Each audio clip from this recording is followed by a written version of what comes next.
இன்றைக்கு வாழ்நாளில் என் அரசியல் அனுபவத்தில் நான் சீமான் மீதுதான் இவ்வளவு கோபம் கொண்டேன். பல ஆயிரம் கிலோமீட்டர் பயணத்திலே பெரியாரும் ஒரு 100 மீட்டர் பயணம், அவ்வளவுதான். அவரேதான் பாதை, அவர்தான் 8 வழிச்சாலை, அவரேதான் 18 வழிச்சாலை என்றால்.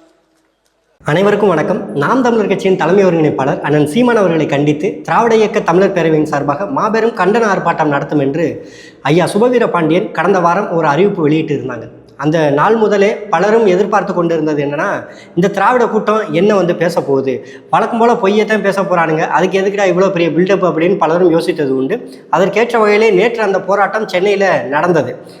திராவிட போராளிகள் அதில் பங்கெடுப்பாங்கன்னு சொல்லி பார்த்தா திராவிட கோமாளிகள் அதில் பங்கெடுத்த வரலாறாக மாறி இருக்கிறது. அந்த போராட்டத்தில் பங்கெடுத்த ஒவ்வொருவருடைய பேச்சையும் 1 நிமிடம் 2 நிமிடம் கேட்டாவே நீங்கள் போதும், உங்களுக்கே தெரிய வந்துடும் இது போராட்டத்துக்கான பேச்சு கிடையாது, எங்கேயோ பொறுக்கி திங்கிறதுக்காண்டி இவங்க பேசுகிற பேச்சு அப்படின்னு. அப்படி தான் அவர்களுடைய எல்லாருடைய பேச்சும் இருந்தது. குறிப்பாக ஐயா சுபவீர பாண்டியன் அவர் தானே இந்த போராட்டத்தை முன்னெடுக்கிறாரு, அவருடைய பேச்சாவது ரொம்ப ஒரு தீவிரமாக இருக்கும். உண்மையிலேயே ஐயா பெரியார் அவருடைய கருத்தை முன்வைத்து அவருடைய எதிர்கருத்துங்கிறது அமைந்திருக்கும். அண்ணன் சீமான் அவர்களை நேரடியாக கருத்தியல் ரீதியாக தாக்குதல் நடத்துவார் அப்படின்னு பெரிதும் எதிர்பார்க்கப்பட்டது. ஆனால் ஐயா சுபவீர பாண்டியனும் நான் மட்டும் எப்படி போராளியாக இருக்க முடியும், நானும் கோமாளி தாண்டா அப்படின்னு அவரே தன்னோட வாயால் தன் பேச்சின் மூலியமாக நிரூபித்து காட்டிட்டு போயிட்டார். முதல்ல இந்த போராட்டம் தொடங்குவதற்கான காரணம் என்ன அப்படின்னா, அண்ணன் சீமான் அவர்களுடைய தலைமையில் வண்ணாரப்பேட்டையில் நாம் தமிழர் கட்சியின் சார்பாக பாரதி அவர்களுக்கு பிறந்தநாள் பொதுக்கூட்டம் எடுக்கப்படுது. அந்த பொதுக்கூட்டத்தில் அண்ணன் சீமான் நேரடியாக ஐயா சுபவி அவர்களுடைய பெயரை பயன்படுத்தி அவருக்கு பல கேள்விகளை முன்னிறுத்தி அண்ணன் சீமான் அவர்கள் பேசுகிறார். அதனால ரோசப்பட்ட ஐயா சுபவீர பாண்டியன் சீமானை எதிர்த்து பெரிய போராட்டத்தை நம்ம நடத்தி காட்டுறோம்னு நேற்று அந்த போராட்டத்தை நடத்தி காமிச்சிருக்காரு. பொதுவாக அந்த போராட்டத்தில் பேசின எல்லோருமே அண்ணன் சீமான் அவர்களை கருத்தியல் ரீதியாக தாக்குவதற்கு எந்த ஒரு தகுதியும் திராணியும் இல்லாதவர்கள் என்பது நமக்கு வெளிப்படையாக தெரிய வந்தது. அந்த கூட்டத்தில் பேசின ஒரு ஆள் யூடியூப் புரொடஸ் மைனர். இவர் யாருன்னு சொல்லி பார்த்தா திமுகவிற்கு ஒரு பெரிய வாடகை வாயினே சொல்லலாம். எப்போதுமே திமுகவிற்கு வாயை கழுவுனாலும் உடனடியாக முட்டு கொடுக்கக்கூடிய வகையில் ரொம்ப தீவிரமாக செயல்படக்கூடிய ஒரு வாடகை வாய். அந்த வாடகை வாயெல்லாம் மேடை ஏறி பேசுது அப்படின்னா அவன் மேடை நாகரிகம் தெரியாதவன், மேடை ஏறுவதற்கே தகுதியற்றவன். இன்னும் சொல்லப்போனால் திமுகவிற்கு முட்டு கொடுக்குறத தவிர வேறு ஒன்றும் அவனுக்கு தெரியாது. அவனெல்லாம் ஒரு பேச்சாளர்னு சொல்லி மேடையில் ஏற்றி வச்சு பாவம் எதிரில் உட்காந்துருந்த பலருடைய காதலையும் ரத்த வர வச்சதான் ஐயா சுபவீர பாண்டியன் பண்ண பெரிய கொடுமை. நேற்று இது எல்லாவற்றுக்கும் மேலே பசுமன் பாண்டியன் இன்னொருத்தவர் எதற்காக அந்த மேடைக்கு நம்ம வந்திருக்கிறோம், என்ன தலைப்புக்காண்டி இந்த போராட்டம் நம்ம முன்னெடுக்கிறோம், அந்த தலைப்புக்காக நம்ம சீமானை எதிர்த்து பேசணும்னா எப்படிப்பட்ட கருத்துக்களை முன்வைக்கணும், எந்த ஒரு அறிவும் கிடையாது போல. அண்ணன் சீமான் அவர்களை கருத்தியல் ரீதியாக கேள்வி கேட்பதற்கு துப்பும் திராணியும் இருந்தால் பசுமன் பாண்டியன் போன்றவர்கள் பேசலாம். இல்லை அண்ணன் சீமான் அவர்களை அரசியல் ரீதியாக எதிர்ப்பதற்கு உனக்கிட்ட எதனா ஒரு அரசியல் அறிவு இருந்துச்சுன்னா அவரை மேடையில் ஏறி நீ பேசலாம். உனக்கு என்ன அரசியல் புரிதல் இருக்குதுன்னு சொல்லிட்டு மேடையில் ஏறி உன்னையெல்லாம் பேச வச்சிருக்காரு ஐயா சுபவீர பாண்டியன். ஆனால் நம்ம ஒரு தப்பு பண்ணிட்டோம். ஐயா சுபவீர பாண்டியன் அவர்கள் பேசினாவே அதில் ஒன்றும் இருக்காது. இதில் அவர் அழைப்பு விடுத்து இன்றைக்கி பல அல்ல கைகள் பேசுது அப்படின்னா அந்த போராட்டம் எவ்வளவு கேவலமாக இருக்குங்கிறத சற்று நம்மளும் கொஞ்சம் மறந்து விட்டு தான் அந்த போராட்டத்தில் என்ன பேசுகிறாங்கன்னு சொல்லி பார்த்தது. அப்படி பார்த்தும் கூட இந்த தமிழ்நாட்டில் நான் சீமான் அவருடைய வளர்ச்சியை தாங்கிக் கொள்ள முடியாமல் அதை ஏற்றுக்கொள்ள மனப்பக்குவம் இல்லாத ஒரு தற்குறிகளாகவும் வயிற்றெரிச்சல் பிடிச்ச ஒரு அரசியல்வாதிகளாகவும் இன்னைக்கு இந்த திராவிட கூட்டம்ங்கிறது அலைமோதி கொண்டு இருக்குது. நல்லா தெரிய வருது நமக்கு. இந்த போராட்டத்தோட மெயின் பீஸே யாருன்னு பார்த்தா ஐயா சுபவீர பாண்டியன் தான். ஐயா சுபவீர பாண்டியன் பேசுவதற்கு முன்னாடி ஒரு ஏவி ஒன்று வெளியிடப்படுது. அந்த ஏவியில் என்ன அப்படின்னா, அண்ணன் சீமான் அவர்கள் கடந்த 15 ஆண்டு காலமாக பேசிய பேச்சுகளை ஒட்டி வெட்டி ரெண்டாக்கி துண்டாக்கி அதை மற்ற காணொலிகளோடு இணைத்து அண்ணன் சீமான் மீது எப்படி அவதூறு பரப்பலாம் சொல்லி ஐயா சுபவீர பாண்டியனே நேரடி கண்காணிப்பில், அதாவது அவரே உட்கார்ந்து இந்த வார்த்தைகளை இதோட சேருங்க, இந்த வார்த்தைகளை அதோட சேருங்க, இடையில இந்த காணொலியை நீங்கள் நுழைச்சி விடுங்க, இதெல்லாம் நீங்கள் கவுண்டர் கமெண்ட் கொடுக்கணும் அப்படின்னு சொல்லி ஐயா சுபவீர பாண்டியனே தன்னுடைய திறமையினால் தன்னுடைய 7ஆம் அறிவின் மூலியமாக தயார் செய்து ஒரு ஏவி ஒன்றை வெளியிட்டானுங்க. அதில் என்ன அப்படின்னா, அண்ணன் சீமான் அவர்கள் பல கருத்துக்களை பேசிட்டு வராங்க. அந்த கருத்தை எல்லாம் எப்படி மாற்றி பேசியிருக்காரு பாருங்க சீமான் அப்படின்னு ஐயா சுபவீர பாண்டியன் சொல்ல வர்றாராம். அண்ணன் சீமான் அவர்கள் கடந்த காலங்களில் விஜயகாந்தை பற்றி பேசினார் அப்படின்னா அரசியல் ரீதியாக நாங்கள் எதிர்த்தோம். அதுபோக அன்றைய சூழலில் அவருடைய அரசியல் கருத்துக்கள், அவருடைய அரசியல் தேர்வு எந்த அளவுக்கு இருந்ததுங்கிறத அனைவரும் அறிந்த ஒரு விடயம் தான். அப்போதைக்கு நாம் வைக்கப்பட்ட விமர்சனங்கள் என்பது வேறு. இன்னைக்கு அவர் மறைந்து இருக்கிறாரு. ஆனாலும் அவர் மீது தனிப்பட்ட முறையில் அண்ணன் சீமான் அவர்கள் தொடக்க காலங்களில் சினிமாவில் பயணிக்கும் போது அவரோட நல்ல நட்பு இருந்திருக்கிறது, உறவு இருந்திருக்கிறது. அதன் அடிப்படையில் அண்ணன் சீமான் இன்றைய காலகட்டங்களில் ஒரு நல்ல கருத்துக்களை அவர் சொல்லிட்டு வர்றாரு. இது ரெண்டத்தையும் ஒப்பிட்டு கடந்த காலங்களில் விஜயகாந்த் அவர் அப்படி பேசியிருக்காரு பார்த்தீங்களா, இந்த காலத்தில் எப்படி பேசியிருக்காரு பார்த்தீங்களா, இதெல்லாம் சீமான் உனக்கு தேவை அப்படின்னு ஐயா சுபவீர பாண்டியன் கேள்வி கேட்கிறாரு. 2011 காலகட்டத்தில் ஐயா விஜயகாந்த் அவர்களை வடிவேலை வைத்து ஊரெல்லாம் தம்பட்டம் அடித்தது யாரு? ஐயா கருணாநிதி அவர்களும், அன்றைய துணை முதல்வர் ஐயா ஸ்டாலின் அவர்களும், அன்றைய மு.க. அழகிரி அவர்களும், இன்னைக்கு திமுகவுடைய நாடாளுமன்ற குழு தலைவராக இருக்கக்கூடிய மரியாதைக்குரிய அம்மையார் கனிமொழி அவர்களும், இவர்கள் அனைவரும் மேடையில் உட்கார்ந்து கொண்டு இதே விஜயகாந்த் அவர்களை எவ்வளவு கேவலமாக அநாகரிகமாக பேசியிருக்கிறார்கள் என்பது வரலாற்றில் இன்னைக்கும் காணொளிகள் நிறையா இருக்கிறது. இவர்கள் இன்னைக்கு விஜயகாந்தோடைய நினைவு தினத்திற்கு போய்விட்டு கருணாநிதி இறந்த பொழுது அவர் வைத்த கண்ணீருங்கிறதை ஒருபோதும் திமுக மறக்காது, வரலாற்றில் நிலைத்திருக்கும் அப்படின்னு ஐயா சேகர் பாபு பேசிட்டு வர்றாரு.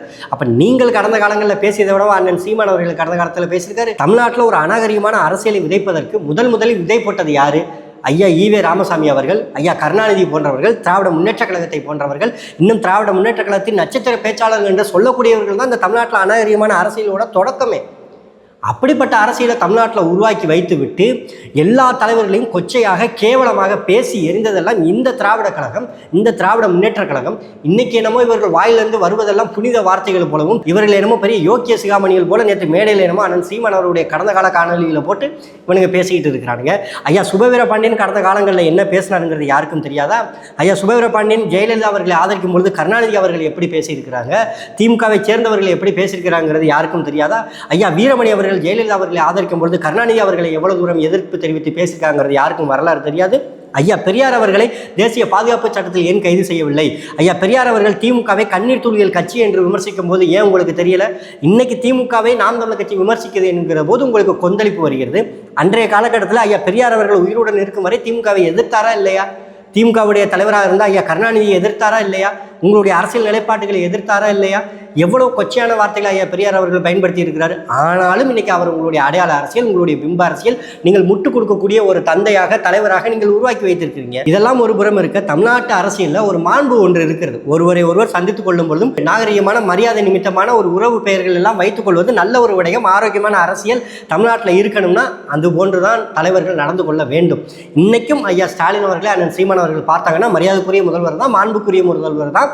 உதயநிதி அவர்களை தம்பி என்று தான் அழைக்கிறாங்க. திருமாவளவன் அவர்களை அண்ணன் என்று அழைக்கிறாங்க.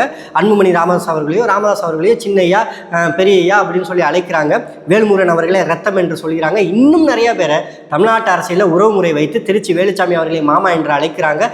ஐயா சுபவீர பாண்டியனையே அண்ணன் சுபவீர பாண்டியன் தான் சொல்றாங்க, அண்ணன் கொளத்தூர் மணி என்று தான் சொல்றாங்க. அண்ணன் சீமான் அவர்கள் நாம் தமிழர் கட்சிக்கு முன்னாடி எந்த இயக்கத்தில் பயணித்து இருந்தாலும் கட்சி தொடங்கிய பிறகும் எல்லா தலைவர்களையும் உறவு முறையின் பேரில் அழைப்பதை இன்று வரை வழக்கமாக வைத்திருக்கிறார். அதில் அவர் எந்த இடத்துலையுமே மாற்று கருத்தை விதைத்தது கிடையாது. அந்த மாண்பையெல்லாம் விமர்சனமாக எடுத்துக்கொண்டு வந்து ஐயா சுபவீர பாண்டியன் அவர்கள் அண்ணன் சீமான் மீது விமர்சனம் வைப்பது உங்களுடைய அனுபவத்திற்கு அது பெரிய கேவலம், பெரிய அவமானம் என்பது உங்களுக்கே தெரியவில்லையா? அரசியல் மாண்பு என்பது வேறு, அரசியல் கருத்து வேறுபாடு என்பது வேறு என்பதை நன்கு உணர்ந்து கொண்டிருக்கக்கூடிய கட்சியும் தலைமை ஒருங்கிணைப்பாளரும் தான் அண்ணன் சீமான் அவர்கள். அதையெல்லாம் புரிந்து கொள்ள முடியாமல் திராவிட இயக்க தமிழர் பேரவை என்றும், மானமும் அறிவும் மனிதருக்கு அழகு என்றும், நாங்கள் பெரியாரின் வழி நடப்பவர்கள் என்றும், சுயமரியாதை என்றும், அறிவாலயத்தில் 200 ரூபா வாங்கி கொண்டு வாடகை வாயாக வேலை பார்த்து கொண்டிருக்கக்கூடிய ஐயா சுபவீர பாண்டியனுக்கு இந்த அரசியல் மாண்பு எப்படி தெரியும்? இதுல இன்னொன்று வேற, ஐயா எடப்பாடி பழனிசாமியை பெருந்தமிழர்னு சீமான் சொல்றாரு. ஐயா எடப்பாடி பழனிசாமியை தான் பெருந்தமிழர்னு சொல்ல முடியும். அதில் உங்களுக்கு என்ன சிக்கல் இருக்குது? அவர் தமிழர், தமிழை தாய்மொழியாக கொண்டவர், அதனால அவர் தமிழர் என்று சொல்கிறோம். தமிழருடைய இரையாக இருக்கக்கூடிய தைப்பூசத்திற்கு விடுமுறை விடணும்னு சொல்லி நாம் தமிழர் கட்சியுடைய தொடர்ச்சியான கோரிக்கையை ஏற்று தமிழ்நாட்டில் விடுமுறை அறிவித்து இருந்தார். அதற்காக அவரை பாராட்டும் விதமாக அண்ணன் சீமான் அவர்கள் பெருந்தமிழர் பழனிசாமி அவர்கள் கொடுத்தாங்க அப்படின்னு சொல்றாங்க. அதே நேரத்தில் எடப்பாடி பழனிசாமி அவர்களுடைய கொடுங்கொன்மையான ஆட்சியும் நாம் தமிழர் கட்சி விமர்சனம் செய்வதற்கு தவறியது கிடையாது. தொடர்ச்சியாக பாஜகவுடைய திட்டங்களை தமிழ்நாட்டில் செயல்படுத்தியதும், பாஜகவிற்கு ஆதரவாக செயல்பட்டதும், தூத்துக்குடி துப்பாக்கிச் சூட்டில் 14 பேர் உயிரிழப்பதற்கு காரணமாக இருந்ததும் எடப்பாடி பழனிசாமி அவர்களுடைய துப்புக்கெட்ட அரசு என்பதை நேரடியாகவே பொதுமேடையில் எதிர்ப்பு தெரிவித்து போராட்டம் நடத்தியது அண்ணன் சீமான் அவர்களும் நாம் தமிழர் கட்சியும். அந்த அளவிற்கு நாம் தமிழர் கட்சி என்பது சரி என்றால் சரி, தவறு என்றால் தவறு என்று எல்லா கட்சியிலும் சரிக்கு சமமாக நின்று போராடி கொண்டு இருக்கும் பொழுது நாம் தமிழர் கட்சி என்னமோ ஒருவரை உறவுமுறை வைத்து பேசுகிறது, எடப்பாடி பழனிசாமி அவர்கள் உறவுமுறை வைத்து பேசுகிறது.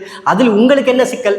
திருமணம் கடந்த உறவு என்று பேசக்கூடிய ஐயா சுபவீர பாண்டியன் அவர்களுக்கு அரசியலில் ஒவ்வொரு தலைவர்களுக்கும் உறவுமுறை வைத்து அழைக்கக்கூடிய, உறவை வைத்திருக்கக்கூடிய நாம் தமிழர் கட்சியினுடைய அரசியல் மாண்பு என்பது உங்களுடைய கண்களுக்கு அது கொடுங்கொன்மையாகத்தான் தெரியும், கேவலமாகத்தான் தெரியும். ஏன்னா உங்களுடைய அரசியல் லட்சணம் அப்படி, வேற ஒன்றும் கிடையாது. அதே போல ஐயா சுபவீர பாண்டியன் தன்னுடைய 7ஆம் அறிவை பயன்படுத்தி ஒரு கேள்வி ஒன்றத்தை முன்வைத்தார். கூட்டமே அப்படியே நடுநடுங்கி போயிருச்சு.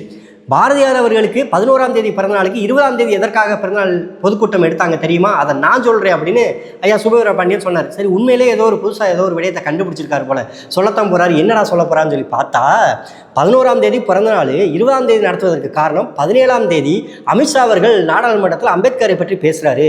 அதை தமிழ்நாட்டில் பெரிய போராட்டமாக திமுக எடுத்துக்கொண்டு இருக்கிறது. அதை மடைமாற்றம் செய்யணும் அப்படின்னா பாரதியார் அவர்களை பற்றி பேசுவதற்காக RSSோட கைகூலியாக சீமான் அவர்கள் 20ஆம் தேதி பொதுக்கூட்டத்தை நடத்தியிருக்காருன்னு ஒரு குண்டதுக்கு போடுறாரு. அப்போ நமக்கு என்ன தோணுச்சுன்னா, ஐயா சுபவீர பாண்டியன் அவர்கள் சென்னை வானிலை ஆய்வு மையத்துக்கு அழைத்துட்டு போய் டிசம்பர் மாதம் 11ஆம் தேதியிலிருந்து 18ஆம் தேதி வரைக்கும் தமிழ்நாட்டில் மழைப்பொழிவு அதிகமாக இருக்கும், புயல் கூட வரக்கூடிய வகையில் இருக்கும், அதனால் அரசு முன்னெச்சரிக்கையாக இருந்து கொள்ளும் சொல்லி வானிலை ஆய்வு மையம் தகவல் தெரிவிக்கப்பட்டதா இல்லையா என்கிறத சொல்லி இந்த 7ஆம் அறிவு ஜீவனுக்கு கொஞ்சம் புத்தியில் உரைக்கிற மாதிரி சொல்லுங்க அப்படின்னு சொல்லணும் வந்து தோணுச்சு. ஆனால் அதுக்கான வாய்ப்பு கிட்டலை. அதனால் ஐயா சுபவீர பாண்டியன் இந்த காணொலியை பார்த்து அவர் தெரிந்து கொள்ளட்டும். நாம் தமிழர் கட்சி 15ஆம் தேதி பாரதியார் அவர்களுக்கு பிறந்தநாள் பொதுக்கூட்டம் நடத்துவதாக இருந்தது. அவர்கள் மழையின் காரணமாக அந்த பொதுக்கூட்டம் என்பது நடத்த முடியாது, ரொம்ப சிரமத்துக்குள்ளாயிரும் என்பதனால அந்த பொதுக்கூட்டம் என்பதை 20ஆம் தேதி நடத்தலாம் சொல்லி நாம் தமிழர் கட்சி கொஞ்சம் தள்ளி வைத்திருந்தது. அதனால் நாம் தமிழர் கட்சி 20ஆம் தேதி நடத்தியதை தவிர சுபவீர பாண்டியனுடைய 7ஆம் அறிவு சொல்வது போல அமித்ஷா அவர்களுடைய கருத்தை வந்து மடைமாற்றம் செய்வதற்கு தான் நாங்கள் வந்து போராட்டம் நடத்தணும் என்றால் நாம் தமிழர் கட்சி அமித்ஷா அவர்களுடைய கருத்தை எதிர்த்து அறிக்கை வெளியிட்டு இருக்கிறது. இதெல்லாம் ஐயா சுபவீர பாண்டியனுக்கு தெரியுமா தெரியலையா? இதெல்லாம் தெரியாமல் எதற்கு நீங்கள் திராவிட இயக்க தமிழர் பேரவை, சமூக நீதி கண்காணிப்பு குழு, அம்பேத்கர் அவர்களை பற்றி எதற்கு நீங்கள் பேசுறீங்க? அம்பேத்கர் அவர்களுக்கு ஒரு பிரச்சனை வருகிறது என்றால் தமிழ்நாடு முழுவதும் எந்தெந்த அரசியல் கட்சிகள் எப்படிப்பட்ட அறிக்கை கொடுக்கிறது? இன்னும் சொல்லப்போனால் அண்ணன் சீமான் அவர்கள், சீமான் நீ அதை பற்றி பேசியிருக்கியா, இதை பற்றி பேசியிருக்கியா? எங்கள் அண்ணன் எல்லாத்தையும் பற்றி பேசிக்கிட்டு தான்ப்பா இருக்கிறாரு. நீங்கள் தான் எதை பற்றியும் பேசுறது கிடையாது. உங்களுக்கு பேசுவதற்கான வேலையும் இல்லை இங்கே. ஏன்னா பேசினாதான் 200 ரூபா வராது. ஐயா சுபவீர பாண்டியன் பெரியார் அன்னைக்கு போராடினாருன்னு சொல்லி இன்னைக்கு வரைக்கும் வண்டி ஓட்டிக்கிட்டு இருக்கிறாரு. அன்னைக்கு அவர் போராடின மாதிரி இன்னைக்கு நீங்கள் போராடினீங்கன்னா ஏன் திமுக இன்னைக்கு இவ்வளோ அட்டூழியம் பண்ணிக்கிட்டு இருக்க போது?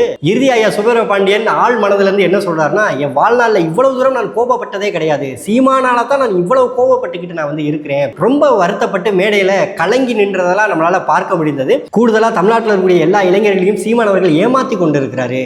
இதை வந்து சீமான் திருத்திக் கொள்ளணும், இல்லைன்னா திருத்த வைப்போம் அப்படின்னு ஐயா சுபவீர பாண்டியன் ரொம்ப நகைச்சுவையாக ஒரு கருத்து ஒன்றை பதிவு செய்திருந்தாங்க. ஏன் அப்படின்னா, உங்களுக்கு முன்னாடி பேசின எல்லோருமே கொடுத்த காசுக்கு இவங்களோட பேச்செல்லாம் கேட்கணுமாடா அப்படின்னு வைத்தறிச்சல்ல என் மக்கள் முன்னாடி உட்கார்ந்து இருப்பாங்க. ஆனால் உங்களுடைய என்ட்ரிக்கு பிறகு அந்த மக்கள் எல்லாரும் நல்லா சிரிக்க ஆரம்பிச்சாங்க. அப்படிப்பட்ட நகைச்சுவை உணர்வோடு ஒரு போராட்டத்தை நடத்தி முடிச்சா ஐயா சுபவீர பாண்டியனுக்கு நன்றி சொல்வதில் எந்த ஒரு தவறும் கிடையாது. அண்ணன் சீமான் கட்சி தொடங்கும் பொழுது சொன்னார், இன்னும் 10 ஆண்டுகளுக்கு பிறகு நாம் தமிழர் கட்சி வாழ்க ஒளிங்கிற கோஷம் தான் தமிழ்நாட்டு அரசியலில் இருக்கும்னு. அது இன்னைக்கு உறுதியாகி இருக்கிறது. தொடர்ச்சியாக திராவிடத்தை ஆதரிக்கக்கூடிய பல தலைவர்கள் இன்னைக்கு பொதுக்கூட்டத்தில் கலந்து கொள்ளும் பொழுது திராவிடமா தமிழ் தேசியமா என்கிறக்கான கருத்து மோதல் உருவாகி இருப்பதை பார்க்கும்பொழுது நாம் தமிழர் கட்சி தமிழ்நாட்டில் தமிழ் தேசியத்தை மிக ஆழமாக பதிவு செய்து இருக்கிறது என்பது மறுக்க முடியாத உண்மையாக இருக்கிறது. திமுகவுடைய தலைமை நிர்வாகிகள் வரைக்கும், திமுகவுடைய கடைக்கோடி நட்சத்திர பேச்சாளர்னு சொல்லக்கூடிய பல புறம்போகள் வரைக்கும் இப்படி பலரும் வந்து இன்னைக்கு நாம் தமிழர் கட்சியை பார்த்து விமர்சனம் செய்து கொண்டு தமிழ் தேசியம் என்கிற ஒரு கருத்தியலுக்கு எதிராக ஈவே ராமசாமி அவர்களை தூக்கி கொண்டு வந்து அடி வாங்கிட்டு போறதை பார்க்கும் பொழுது நமக்கு மனதிற்கு ரொம்ப மகிழ்ச்சியாகத்தான் இருக்கிறது. இன்னும் தமிழ் தேசியம் இந்த மண்ணில் மிக ஆழமாக பல போராட்டங்களை முன்னெடுக்க இருக்கும் பொழுது இதற்கே திராவிடம் இந்த அளவுக்கு கதறுகிறது என்றால் இனி வரக்கூடிய காலங்களில் திராவிடம் என்பது சுக்கு சுக்காக நொறுங்கி போகும் என்பது எந்த ஒரு மாற்று கருத்தும் கிடையாது. ஐயா சுபவீர பாண்டியன் என் வாழ்நாளில் சீமானவர்களை அழிக்காமல் நான் விடமாட்டேன்னு இன்னும் நிறைய பொதுக்கூட்டத்தெல்லாம் அவர் பேசியிருக்கிறாரு. அதுபோல நேற்றும் அவர் வந்து பேசியிருக்கிறாரு. ஆனால் இது வரைக்கும் அவரால் ஒன்றும் கலட்ட முடியலைங்கிறது தான் நிதர்சனமான உண்மை. அதனால தமிழ் தேசியம்னா என்னன்னு புரிய வைக்கிறத விட, அண்ணன் சீமான்னா யாருன்னு சொல்லி மக்களுக்கு தெரிய வைப்பதை விட திராவிடம்னா என்னன்னு முதல்ல புரிய வைக்க பாருங்கய்யா. அதற்கான பதிலை முதல்ல சொல்லுங்கய்யா.